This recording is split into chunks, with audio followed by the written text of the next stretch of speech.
साथियों नमस्कार, मैं जितेंद्र कुमार लोनिया केमिस्ट्री क्लासेज में आपका फिर से एक बार स्वागत और अभिनंदन है। देखिए दोस्तों, अपन ने लास्ट क्लास में जो पॉलीमर टॉपिक अपना चल रहा था वहाँ पर कुछ इम्पोर्टेंट पॉलीमर की बात की थी और आज उसी से कुछ और पॉलीमर है जो महत्वपूर्ण पॉलीमर है उनकी बात करते हैं। दोस्तों चलिए देखना दोस्तों, एक पॉलीमर होता है LDPE और HDPE।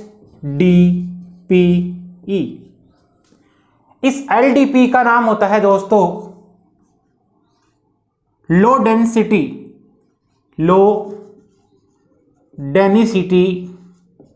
पॉलीएथीन और आपका जो HDPE है इसका नाम होता है हाई डेंसिटी पॉलीएथीन। तो ये जो अपन बात करेंगे LDPE और HDPE, ये दोस्तों एक प्रकार के पॉलीएथीन ही होते हैं। तो इनमें अंतर आता है कि लो डेंसिटी पॉलीएथीन है और आपका जो हाई डेंसिटी पॉलीएथीन है यानी LDPE और आपका HDPE, उसमें अंतर पूछा जाता है। देखिए दोस्तों, एक तरफ लिख रहा हूं मैं LDPE और एक तरफ लिख रहा हूं मैं HDPE। आपको नाम से स्पष्ट हो रहा है कि ये तो है लो डेंसिटी वाला और ये होता है दोस्तों हाई डेंसिटी वाला। ये जो पॉलीथीन आप जानते हो, ये एक प्रकार का जो एथीन होता है, एथीन का क्या है, समबहुलक होता है। तो ये पॉलीथीन है, ये होता है आपका होमोपॉलीमर ऑफ एथीन। पूछ सकते हैं आपसे कि एथीन किस प्रकार का पॉलीमर है, तो ये है होमोपॉलीमर है और वो कौन है, पॉलीएथीन है। किसका है, एथीन का है। चलिए दोस्तों LDPE की बात करेंगे तो सबसे पहले इनके मेल्टिंग पॉइंट की बात करेंगे। दोस्तों देखना दोस्तों, इसका जो मेल्टिंग पॉइंट होता है वो 110 से 125 डिग्री सेंटीग्रेड के आसपास होता है। यानी जो आपका लो डेंसिटी पॉलीएथीन होता है उसका जो गलनांक होता है वो 110 से 125 डिग्री सेंटीग्रेड के आसपास होता है। इसके अलावा दोस्तों आपका जो हाई डेंसिटी पॉलीएथीन होता है उसका जो मेल्टिंग पॉइंट होता है दोस्तों वो 150 डिग्री सेंटीग्रेड के आसपास होता है। लगभग बुक्स में आपको दे रखा होता है 144 से 150 डिग्री सेंटीग्रेड के आसपास। तो ये तो अपन ने बात की मेल्टिंग पॉइंट की।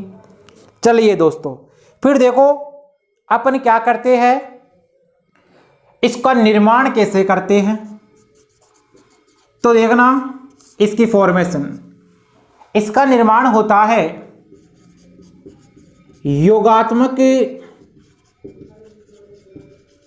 बहुलीकरण द्वारा होता है और उसमें भी क्या होगा, योगात्मक बहुलीकरण होगा। यहां पर आप काम में लेते हो मुक्त मूलक योगात्मक बहुलीकरण और पेरोक्साइड की उपस्थिति में होगा। देखिए दोस्तों, ये आपका होता है एथीन।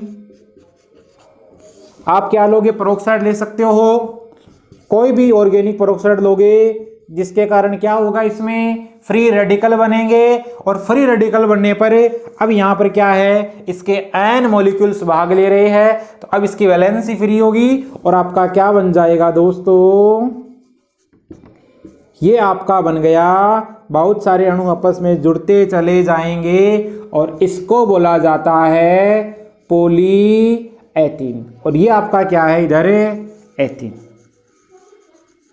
एक प्रकार का होमोपॉलीमर है ये। इसका मतलब ये सहबहुलक है, समबहुलक है।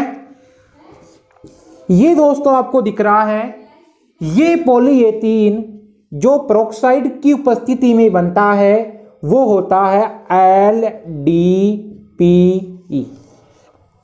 और जो अपने हाई डेंसिटी पॉलीएथीन बनाते हैं ये एक कैटालिस्ट होता है जिसको बोलते हैं जिगलर नट्टा उत्प्रेरक। इसको बोला जाता है जिगलर नट्टा उत्प्रेरक। दोस्तों आपका जो जिगलर नट्टा उत्प्रेरक होता है वो हाई डेंसिटी पॉलीएथीन का निर्माण करता है। ये क्वेश्चन आया हुआ है आरपीएससी फर्स्ट ग्रेड में एक बार। ऑप्शन दे रखे थे निम्न में से जिगलर नट्टा उत्प्रेरक निम्न में से कौन से है। तो ध्यान रखना टाइटेनियम टेट्रा क्लोराइड और आपका ट्राई एल्किल एल्यूमिनियम। ये जिगलर नट्टा उत्प्रेरक होता है टाइटेनियम टेट्रा क्लोराइड और ट्राई एल्किल एल्यूमिनियम। दोस्तों यहां पर जो टाइटेनियम टेट्रा क्लोराइड होता है ये यहां पर आपका उत्प्रेरक का कार्य करता है और ये इलेक्ट्रॉन दाता होता है यहां पर।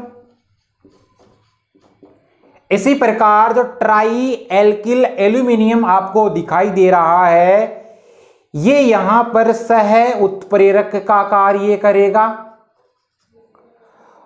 और ये क्या करेगा इलेक्ट्रॉन ग्राही का कार्य करता है दोस्तों।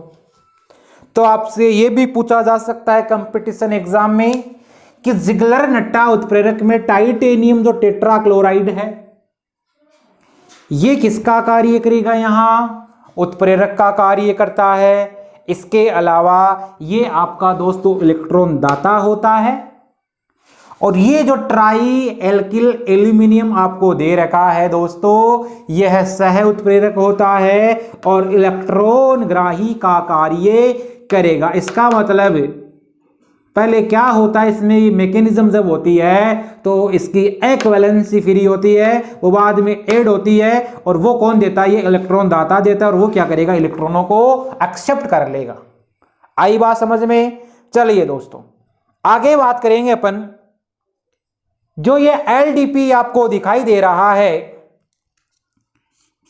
इसके यूजेज कहां होते हैं और HDP आपको दिखाई दे रहा है उसके यूजेज कहां होते हैं। तो देखना LDP इसके यूजेज किए जाते इसके उपयोग किए जाते हैं जो आपके कृषि पाइप होते हैं उनको बनाने में इनका उपयोग किया जाता है। इसके अलावा यह विभिन्न प्रकार की जो रसायन होते हैं LDP उनके प्रति होता है दोस्तों अक्रिय। विभिन्न प्रकार के रसायनों के प्रति अक्रिय होता है और अक्रिय होने के कारण इसका जो यूज किया जाता है वो विभिन्न प्रकार की जो बोतल्स होती है कंटेनर्स होते हैं इनके निर्माण में किया जाता है। किसका उपयोग, लो डेंसिटी पॉलीएथीन का उपयोग। इसके अलावा यह जो LDP है ये कमरे के तापमान पर किसी भी प्रकार के विलायक में विलेय नहीं होता है। साथ ही ये किस में विलेय होता है तो ये आपका जैसे पेट्रोल है, एक आप जानते हो टोलुइन, जाइलिन, यानी कि टोलुइन और जाइलिन में ये क्या हो जाता है दोस्तों विलेय हो जाता है। इसके अलावा विलायक के रूप में यहां पर आप काम में ले सकते हो कार्बन टेट्रा क्लोराइड काम में ले सकते हो। तो मैंने बात की कि ये रसायनों के प्रति क्या होते हैं अक्रिय होते हैं जिसके कारण इसके द्वारा आकर्षित जो कंटेनर्स होते हैं बोतल वगैरह होती है उनके निर्माण में इसका उपयोग किया जाता है और ये किसी भी विलायक में विलेय नहीं होता है। बात करेंगे हाई डेंसिटी पॉलीएथीन की। नाम से स्पष्ट है कि इसकी डेंसिटी ज्यादा होती है, इसका घनत्व ज्यादा होता है, इसका मेल्टिंग पॉइंट ज्यादा होता है। इसका मतलब ये क्या होता है इसमें जो प्रतिरोधक क्षमता होती है दोस्तों प्रतिरोधक क्षमता इस LDP की तुलना में अधिक होती है। इसके अलावा दोस्तों इसमें तनन क्षमता ज़्यादा होती है, कठोरता होती है और साथ ही में यह विभिन्न प्रकार के विलायकों के प्रति प्रतिरोधक क्षमता दर्शाता है दोस्तों। और ये आपका जो LDP है उससे बेस्ट होता है, उससे ज़्यादा श्रेष्ठ होता है। ये अपन ने बात की दोस्तों LDPE और आपका HDPE यानी कि लो डेंसिटी पॉलीएथीन आपका और आपका हाई डेंसिटी पॉलीएथीन। चलिए दोस्तों बस यहाँ पर आपको एक जो मुख्य बात ध्यान देनी है, एक तो ये देनी है कि आपका जो जिगलर-नट्टा उत्प्रेरक है वो किस प्रकार की पॉलीएथीन का निर्माण करता है, तो वो हाई डेंसिटी पॉलीएथीन का निर्माण करता है। उसमें कौन कौन से अपन उत्प्रेरक काम में लेते हैं, तो उसमें दो प्रकार के उत्प्रेरक काम में लेते हैं, टाइटेनियम टेट्राक्लोराइड और ट्राई एल्किल एल्यूमिनियम, जिसमें ट्राई एल्किल एल्यूमिनियम आपका सह उत्प्रेरक का कार्य करता है जो कि इलेक्ट्रॉन ग्राही होता है, और टाइटेनियम जो क्लोराइड होता है वो दोस्तों उत्प्रेरक का कार्य करता है और वो एक इलेक्ट्रॉन दाता का कार्य करता है यहाँ पर। चलिए दोस्तों अब अपन बात करेंगे यहाँ पर अगला जो आपका पॉलीमर आएगा वो आएगा पॉलीप्रोपिलीन। चलिए अगला इंपॉर्टेंट पॉलीमर पॉलीप्रोपिलीन।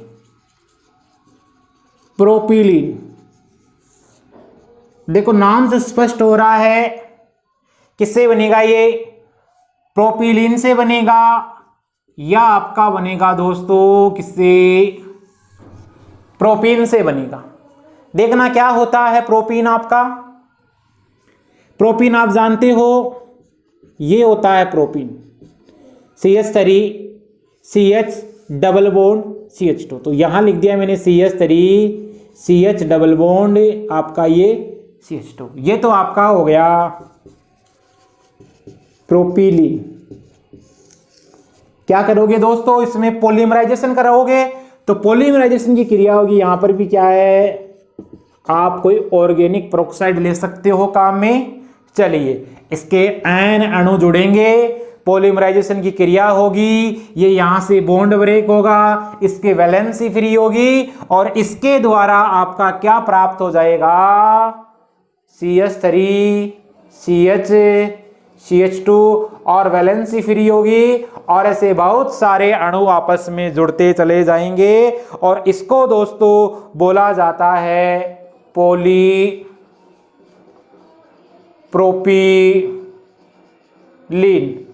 और इसका जो यूजेज होता है, इसका यूज किया जाता है दोस्तों विभिन्न प्रकार के जो फाइबर्स होते हैं, रेसे होते हैं, उन रेसों को बनाने में इसका उपयोग किया जाता है। चलिए अब दोस्तों अपन बात करते हैं अगला जो पॉलीमर है उसको बोला जाता है PMMA।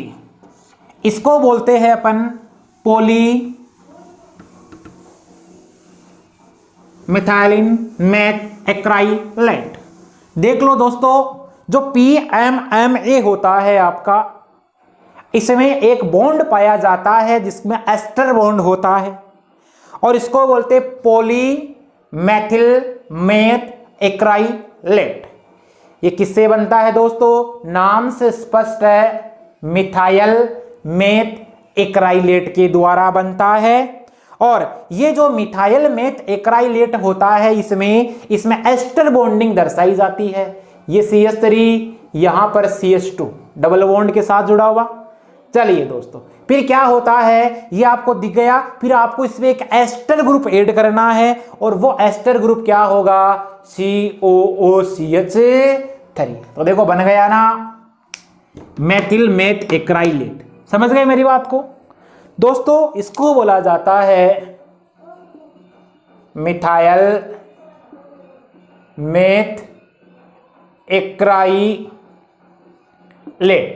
क्या करोगे, पॉलीमराइजेशन कराओगे, इसके एन अणु क्या होंगे, यहां पार्टिसिपेट करेंगे, एन अणु पार्टिसिपेट जब करेंगे तो यहां से वैलेंसी क्या होगी दोस्तों, फ्री हो जाएगी और आपका क्या बन जाएगा, ये बन जाएगा दोस्तों, इसके एन अणु बन जाएंगे और इसको आप क्या बोलते हो, PMMA। मतलब क्या हुआ, पॉलीमिथाइल मेथ एक्राइलेट, ये बन गया आपका दोस्तों। तो ये भी एक प्रकार का किसके द्वारा बनता है, ये होता है आपका मिथाइल मेथ एक्राइलेट के द्वारा आपका बनता है पॉलीमिथाइल मेथ एक्राइलेट।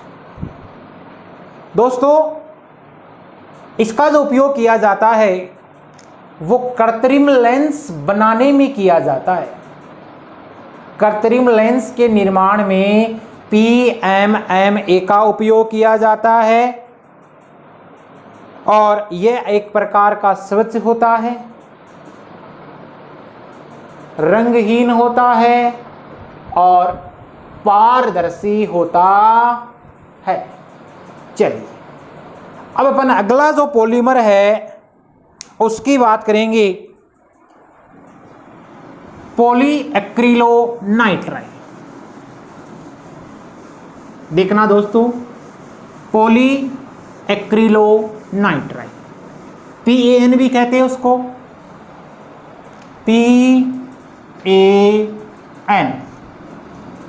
PAN का मतलब हुआ पॉली एक्राइलोनाइट्राइल और ये दोस्तों बनता है एक्राइलोनाइट्राइल द्वारा। आपका जो एक्राइलोनाइट्राइल है सबसे पहले उसका निर्माण करते हैं अपन, देखना उसका निर्माण होता है, एल्काइन की क्रिया अपन करवाते हैं HCN के साथ में। एल्काइन की क्रिया जब HCN के साथ में करवाते हैं और ये क्रिया CuCl उत्प्रेरक की उपस्थिति में और HCl के साथ होती है तो यहां से क्या होता है, ये डेल H प्लस और ये माइनस होता है। ये क्या करेगा, इस पर अटैक करेगा, इस कार्बन पे, समझ गए, इस कार्बन पे मान लो इसने अटैक किया, अटैक करने पर क्या होगा आपका, ये पाई बॉन्ड ब्रेक हो जाएगा, इस पर क्या आएगा, नेगेटिव चार्ज आएगा और इसे बॉन्ड बना लेगा और आपका बन जाएगा CH2 डबल बॉन्ड CHCN। ये तो दोस्तों एल्काइन और HCN की क्रिया द्वारा अपन ने क्या किया, इनमें योगात्मक क्रिया हुई और योगात्मक क्रिया होने के कारण अब क्या कर दोगे आप दोस्तों, इसका निर्माण हो गया, ये एक्रिलोनाइट्राइल बन गया आपका। करोगे क्या, बना हुआ जो एक्रिलोनाइट्राइल है ये,